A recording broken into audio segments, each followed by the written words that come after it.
بسم اللہ الرحمن الرحیم۔ آج جس موضوع پہ ہم بات کریں گے وہ انتہا سے زیادہ اہم ہے، تھوڑا اہم نہیں ہے، زیادہ اہم نہیں ہے، بلکہ انتہا سے زیادہ اہم ہے۔ ہم لوگ یہاں اکٹھے ہوتے ہیں، اللہ کا ذکر کرتے ہیں، نمازیں بھی پڑھتے ہیں، اللہ کی رسول کی بات کرتے ہیں، دین کی بات کرتے ہیں، لیکن جو زندگی کا تجربہ سکھاتا ہے اس کا کوئی نعم و بدل نہیں ہے۔ وہ ایک عمر کے ساتھ، وقت کے ساتھ انسان چیزوں کو سیکھتا ہے۔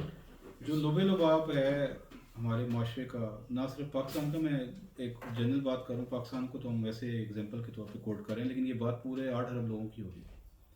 اللہ نے دنیا بنائی، کیوں بنائی، کیسے ہوا، یہ سب جانتے ہیں، لیکن وہ جنگ جو اس دن سے شروع ہو گئی تھی، جس کو ہم پہچان نہیں سک رہے، وہ اصل جنگ ہے۔